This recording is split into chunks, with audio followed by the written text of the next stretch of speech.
Alright, let's go! Tirahin natin to. So ayan guys, nabudol na naman tayo ni Shopee. What? Dumating na naman yung ating parcel. Eto, kararating lang ito ngayon. At ito na, huwag na natin patagalin at tirahin na natin to. Buksan na natin yan. Siyempre, nung nakaraan, di tayo gumamit ng gunting. Ngayon, gagamit tayo ng gunting. Kasi nakabox na ito. Ito talaga nakabox siya, no? Oh. Diba? Sa packaging ay okay naman. Wala naman tayo nakitang butas-butas or punit. So, okay naman. Ayos naman. So, ayan na. Bubuksan na natin yan. Hindi na natin patagalin. Oh, medyo mapurol lang nga yung gunting ko. Yan. Pinunit lang natin ng konti. Tapos basahan na natin yan. Tapos, ayun. Sa loob ng kanyang plastic ay, syempre, naka-bubble wrap. At naka-tape. Secured naman. Okay naman. Safe naman dumating sa atin. At ito. Yan. Bubuksan na natin ulit yan. Ay nako, nabudol na naman tayo. Okay. Nabudol na naman tayo ng Shopee. At ito na naman. Pwede nang tukutin yan, pak. At ito siya. Okay. Ano ito?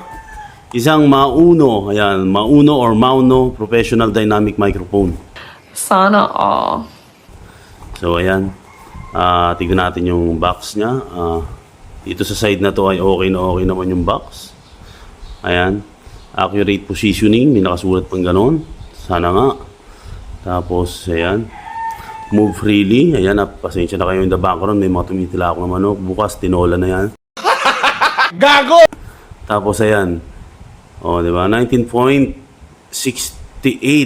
feet cable. Diba? Napakahaba. Tapos, dito sa kabilang side, ayan. Medyo tupi yung box. Expect na natin yun kasi yung mga dala-dala ng mga rider natin ay natutupi-tupi. Siyempre, yung mga ibang parcel kaya ganyan. So, okay na yan. Huwag na natin masyadong anuhin yung tupi na yan. So, buksan na natin. Yan, okay. Sa loob ng box, ito na. Naka-bubble wrap yung kanyang microphone. Yan, kita nyo naman. Diba? Maganda naman, maayos naman. So, tanggalin lang natin sa pagkaka-bubble wrap. Ayan. Naka-plastic pa siya. Ayan. Naka-plastic pa siya, no? So, tabi lang ulit natin yung mga plastic niya. Ayan. Slim, maganda. Medyo mabigat. Made of metal, oh. Tapos ayan yung kanyang XLR na port. Okay. Maganda naman ang switch on and off. Ayan, may print siya na logo ng Mauno. Ayan. Mauno or Mauno. Ayan. Basta yun na yan. At okay. Next, sa loob pa ng box, ito yung kanyang cable. XLR cable at ang kanyang 3.65mm na, di ba, na jack. Okay. Yan, tignan natin yung XLR niya. Okay, maayos naman. Wala naman nakabara. At yung kanyang yung maganda. Ito yung pinakapang-lock niya, no? At mahaba naman at makakapal naman, no? Makapal naman yung kanyang wire. Kaya siguradong tatagal ito. So, ano pa nasa loob? Siyempre, yung kanyang manual. User's manual. Ayan, so, hindi naman natin ito siguro kailangan dahil alam naman natin paggamit niyan. O basic. Ano pa sunod dyan? So, wala na.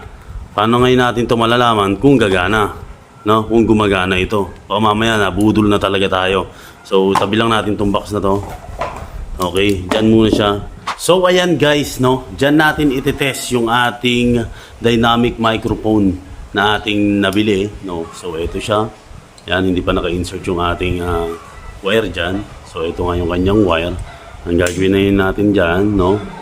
Ito na ngayon ang ating susunod na gagawin. I-insert lang natin ito. Dito sa kanyang tusukan or sa kanyang port. At ayan na. So, naka-insert na, no? At naka-on na rin siya, in-on ko na rin, pero mamaya natin yun dahil ito isasaksak naman na ngayon natin dun sa ating audio mixer, no? So naka-setup na yan para mabilis-bilis lang tayo. Ayan, nakataas na rin yung ating fader sa main, nakataas na rin yung ating fader sa ating channel 1. So i-insert na lang natin ito nang sa ganun ay matry na natin, no, kung gumagana. So ito na, insert natin sa channel 1. Yan.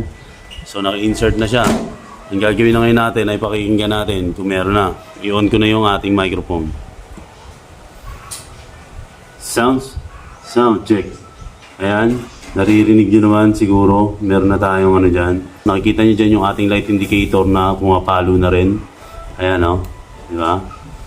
At syempre, yung ating speaker, tumutunog na rin. Naririnig na rin yung effect ng ating microphone. So maglalagay lang tayo ng effects dito, no?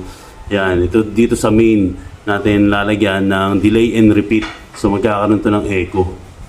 Sound check. Check, mic, test, check. Ayan, nagkakaroon ng echo yung ating speaker. Ako naririnig nyo. Check, sound, check. Check, mic, test. So, napakaganda nitong microphone na to. No? Okay naman siya. So, sa pagtitimpla na lang kung paano nyo ititimpla or yung prepared nyo na na timplada ng inyong mga sound system or inyong pag halimbawa nagbibideo okay kayo. So ayan, tanggalin ko lang ulit yung effects natin. So ayan, laruin lang natin yung mic. Ayan, nawala yung mic natin, So taas lang natin ulit. Check, sound check. Ayan, dito naman tayo sa main para masigurado natin yung light indicator kung gumagana o hindi, Siyempre, pag binaba natin ito, mawawala yung ating light indicator. Ayan, wala na. Nagsasalita ako dito sa mic pero wala na siya. So, iangat lang natin ulit. Ayan. So, ayan. Di ba? Meron na siya ulit. So, lagyan natin ulit ng effects. Check sound. Check mic test. Ayan. So, di ba? Klaro naman. Maganda naman yung microphone na to.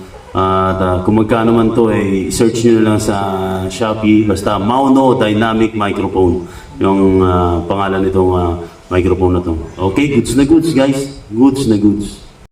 So, ayun guys, ang ating Shopee Budol, ang Mauno Dynamic Microphone. Ayan, again, sa mga gustong mag-avail ng ganito kasi maganda naman talaga. At talagang nagustuhan ko rin. Itetest na namin to, mag-video okay kami pero hindi ko na i-video kasi sigurado masisipi tayo doon. So ayun nga, once again, Mauno Dynamic Microphone, maganda siya. At murang-mura lang ito. Search nyo na lang sa Shopee. At hindi ko na ilalagay kung ano yung link noon. Basta search nyo lang Mauno Dynamic Microphone sa Shopee at okay na yun.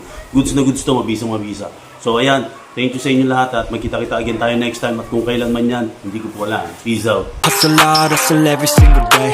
I'll be making moves till I'm buried in my grave.